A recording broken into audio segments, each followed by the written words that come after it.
Assalamualaikum warahmatullahi wabarakatuh. Saya Sefi Arifani, NIM 0706222054, Prodi Tasawuf dan Psikoterapi, Fakultas Usuluddin dan Filsafat, UIN Sunan Ampel, Surabaya. Di sini saya akan menjelaskan patologi sosial yang nantinya ada 3 poin penting yang akan saya bahas, yaitu yang pertama tentang istilah-istilah patologi sosial, macam-macam patologi sosial, dan dampak dari patologi sosial. Yang pertama, kita akan membahas tentang istilah patologi sosial.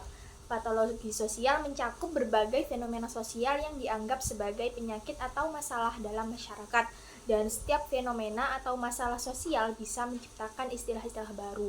Beberapa istilah atau konsep lain dalam patologi sosial adalah disorganisasi sosial atau social disorganization, social maladjustment, sosiopat, abnormal atau sosiatri.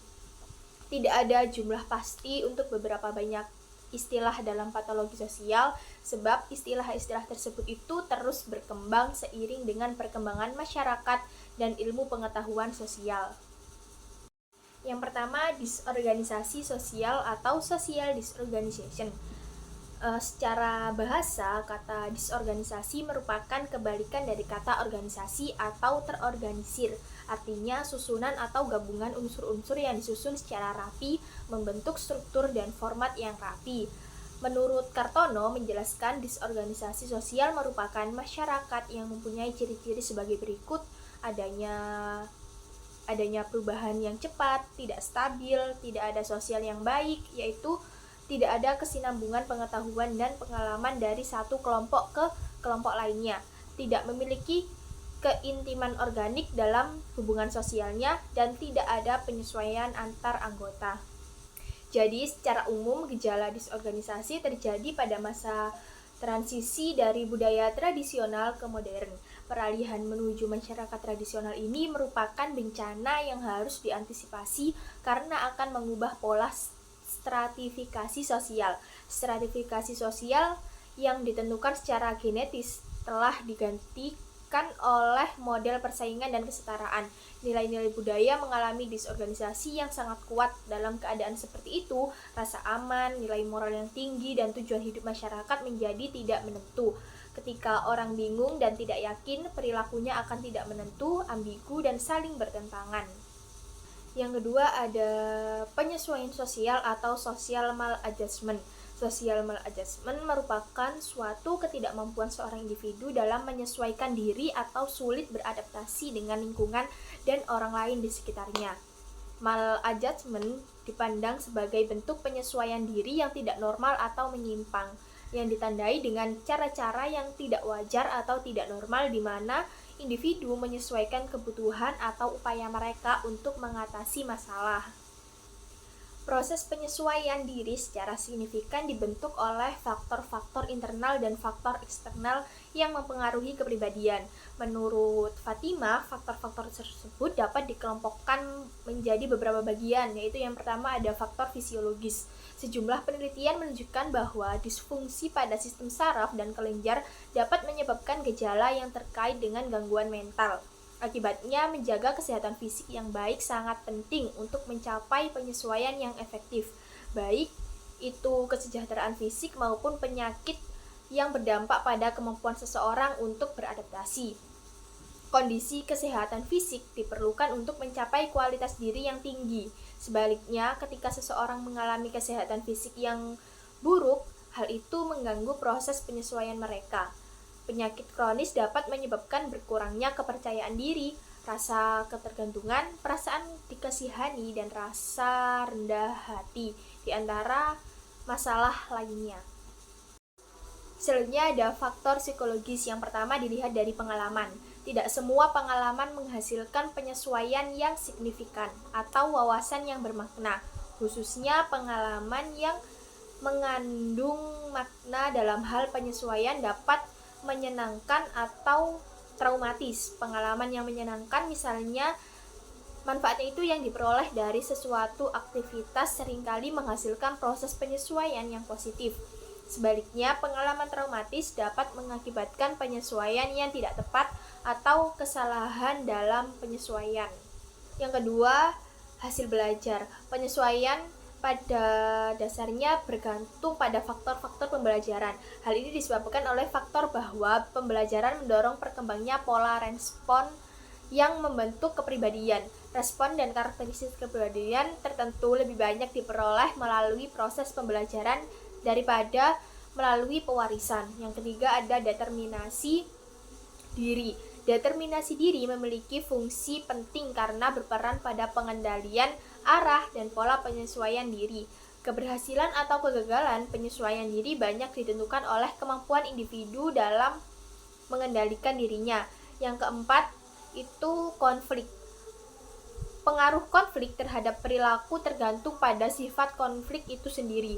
Ada beberapa yang berpandangan bahwa konflik bersifat mengganggu atau merugikan, dan beberapa lagi pendapat bahwa konflik dapat memotivasi seseorang untuk meningkatkan kegiatan dan penyesuaian dirinya. Ada pula mengatasi konflik dengan cara meningkatkan usaha ke arah pencapaian tujuan yang menguntungkan bersama secara sosial. Selanjutnya ada faktor perkembangan dan kematangan. Dengan bertambahnya usia, perubahan dan perkembangan respon tidak hanya diperoleh melalui proses belajar, namun juga perbuatan individu telah matang untuk melakukan respon, dan ini menentukan pola penyesuaian dirinya. Yang keempat ada faktor lingkungan. Berbagai lingkungan seperti keluarga, sekolah, masyarakat, kebudayaan, dan agama mempengaruhi kuat penyesuaian diri seseorang. Yang ketiga ada sosiopat. Sosiopat disebut juga sebagai antisosial karena perilaku mereka seringkali bertentangan dengan norma-norma sosial yang berlaku dan cenderung merugikan orang lain. Istilah antisosial merujuk pada pola perilaku yang mengabaikan atau melawan aturan, norma, dan hak-hak orang lain dalam masyarakat. Million dan Davis memaparkan bahwa ada 5 tipe kepribadian antisosial, yaitu yang pertama ada antisosial pencemburu atau iri. Ciri-cirinya yaitu selalu menyangkal dan merasa kekurangan, tamak, serakah, iri, dengki, cemburu, mencari ganti rugi, selalu ingin mendapatkan daripada apa yang ia beri. Yang kedua ada antisosial penjaga reputasi atau narsistik. Ciri-cirinya yaitu tidak mau dianggap cacat, tidak dapat diganggu-gugat, bersikeras ketika statusnya dipertanyakan, tidak mau diremehkan. Yang ketiga yaitu antisosial pengambil resiko atau histrionik. Ciri-cirinya yaitu tidak takut atau berani, suka berpetualang, sembrono, impulsif, tidak peduli bahaya atau resiko. Yang keempat ada antisosial nomadis. Ciri-cirinya yaitu dianggap tidak penting, tidak diinginkan, gelandangan atau tunawisma. Yang kelima ada antisosial pendengki. Ciri-cirinya yaitu suka berkelahi, penuh dendam, mengantisipasi pengkhianatan dan hukuman. Temperamen kasar dan tidak berperasaan, tidak merasa takut dan bersalah. Yang keempat ada abnormal. Perilaku abnormal adalah kondisi di mana seseorang merasa cemas dan sedih berlebihan, meskipun tidak ada alasan yang jelas untuk merasakan hal itu. Chaplin mengatakan bahwa abnormal adalah berbeda atau sangat menyinggung dari kenormalan. Istilah abnormal ini sering mengandung konotasi yang kuat tentang suatu hal yang bersifat patologis. Selanjutnya ada macam-macam patologi sosial. Yang pertama ada korupsi. Korupsi itu merupakan perilaku individu yang menggunakan wewenangnya atau jabatannya untuk mengambil keuntungan pribadi yang merugikan keuntungan umum dan negara. Jadi korupsi adalah gejala salah pakai dan salah urus dari kekuasaan demi keuntungan pribadinya terhadap sumber-sumber kekayaan negara dengan menggunakan wewenang dan kekuatan formal untuk memperkaya dirinya sendiri. Dampak dari korupsi terhadap dirinya sendiri yaitu korupsi dapat berdampak buruk terhadap kepribadian, moral, dan karakter seseorang. Orang yang melakukan atau terlibat dalam korupsi sering mengalami penurunan terhadap integritas dan nilai moral, hilangnya rasa tanggung jawab, dan melanggar prinsip-prinsip etika.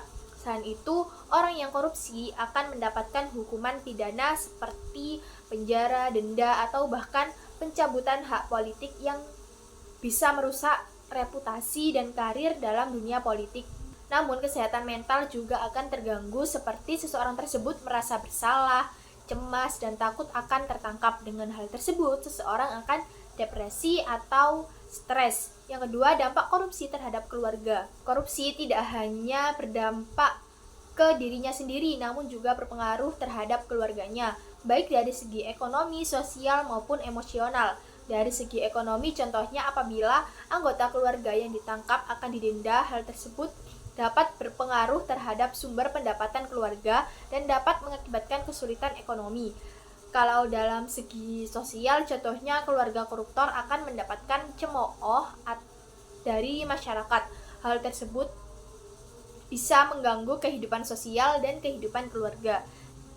Dan dari segi emosional, contohnya ketidakpercayaan diri, konflik internal, dan rasa malu bisa mempengaruhi keharmonisan keluarga atau bahkan bisa menyebabkan perpecahan dalam rumah tangga. Yang ketiga, ada dampak korupsi terhadap masyarakat. Korupsi dapat merusak sistem sosial, memperburuk ketidakadilan atau kesenjangan sosial. Hal tersebut menyebabkan para koruptor yang memperkaya dirinya sendiri sementara masyarakat kesulitan ekonomi, dan menyebabkan ketidakpercayaan masyarakat terhadap pemerintah dan instansi. Selanjutnya ada minuman keras. Minuman keras merupakan segala jenis minuman yang beralkohol namun bukan obat dan mempunyai kadar alkohol yang berbeda-beda. Jadi dapat disimpulkan bahwa minuman keras adalah segala yang memabukkan termasuk obat-obatan terlarang lainnya. Dalam Islam menyebutnya dengan istilah khomer, yang artinya dalam bahasa Arab itu menutup. Arti kata khomer dipahami sebagai nama minuman yang membuat peminumnya itu mabuk atau gangguan kesadaran. Dampak dari minuman keras terhadap dirinya sendiri yaitu dengan mengkonsumsi minuman keras secara berlebihan atau bahkan kecanduan mempunyai dampak negatif yang serius seperti kesehatan fisik, dapat mempengaruhi kesehatan organ, gangguan pencernaan, hipertensi atau bahkan resiko kanker. Kedua, kesehatan mental dan emosional seperti depresi, kecemasan atau bahkan gangguan tidur. Selain itu, minuman keras juga dapat ketergantungan fisik ataupun psikologis. Yang kedua, dampak minuman keras terhadap keluarga.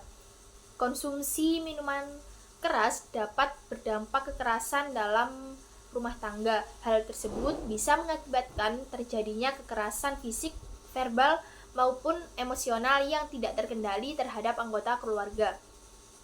Salah satunya juga berdampak ketidakstabilan finansial, sebab dengan kecanduan minuman keras dapat menyebabkan pengeluaran finansial yang berlebihan untuk membeli barang terlarang tersebut. Dengan begitu juga berdampak pada konflik perpecahan dengan rumah tangga itu sendiri.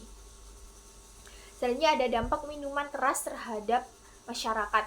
Dampak buruk dalam masyarakat yaitu meningkatkan kriminalitas seperti kekerasan atau bahkan pencurian. Yang sering terjadi yaitu kecelakaan lalu lintas, pengendara seringkali kehilangan kendali saat berkendara. Hal tersebut bisa terjadi kecelakaan lalu lintas dan menghambat perjalanan masyarakat lain. Selain dampak pada manusia, produksi minuman keras juga berpengaruh terhadap lingkungan, terutama dalam segi limbah industri dan penggunaan sumber daya alam. Limbah produksi minuman keras dapat mencemari air, tanah, atau udara. Pembuangan limbah yang tidak dikelola dengan benar dapat merusak ekosistem dan menyebabkan polusi. Sebenarnya ada banyak contoh patologi sosial yang kita jumpai dalam kehidupan sehari-harinya. Namun saya hanya menjelaskan contoh patologi sosial yang dua tadi, yaitu korupsi dan minuman keras. Selanjutnya ada dampak patologi sosial yang secara keseluruhan. Perilaku menyimpang di masyarakat dapat menimbulkan berbagai dampak, baik itu bagi pelaku maupun masyarakat umum. Dampaknya bagi pelaku yaitu yang pertama, perilaku menyimpang dapat menyebabkan tekanan psikologis, penderitaan mental, dan pengucilan dari kehidupan sosial. Yang kedua, masa depan pelaku bisa hancur karena perilaku penyimpangnya. Yang ketiga, perilaku ini dapat menjauhkan pelaku dari Tuhan dan membuatnya dekat dengan dosa. Yang keempat, pelaku bisa mengalami kerugian atau bahaya bagi dirinya sendiri. Selanjutnya, dampak bagi masyarakat. Yang pertama, perilaku menyimpang dapat mengganggu keamanan, ketertiban, dan keharmonisan masyarakat. Yang kedua, perilaku ini dapat merusak nilai-nilai norma dan struktur sosial yang ada. Yang ketiga, dapat menambah beban sosial, psikologis, dan ekonomi bagi keluarga pelaku. Yang keempat, bisa merusak unsur budaya dan aturan sosial yang mengatur perilaku individu. Meskipun perilaku menyimpang biasanya dianggap merugikan, menurut Emil Durkheim, perilaku ini juga memiliki dampak yang positif. Di antaranya yaitu yang pertama, perilaku menyimpang dapat memperkuat nilai-nilai norma dalam masyarakat karena perbedaan antara baik dan buruk menjadi lebih jelas. Yang kedua, respon terhadap perilaku menyimpang membantu memperjelas batas moral sehingga masyarakat tahu apa yang dianggap benar atau salah. Yang ketiga, respons terhadap perilaku menyimpang dapat memperkuat kesatuan masyarakat karena semua orang biasanya bersama-sama menindak pelaku penyimpangan. Yang keempat, perilaku menyimpang bisa mendorong perubahan sosial dengan menekan batas-batas moral yang ada, mendorong alternatif baru, dan berkontribusi pada pembentukan norma baru di masa depan. Itu saja yang saya bisa sampaikan, kurang lebihnya mohon maaf. Wassalamualaikum warahmatullahi wabarakatuh.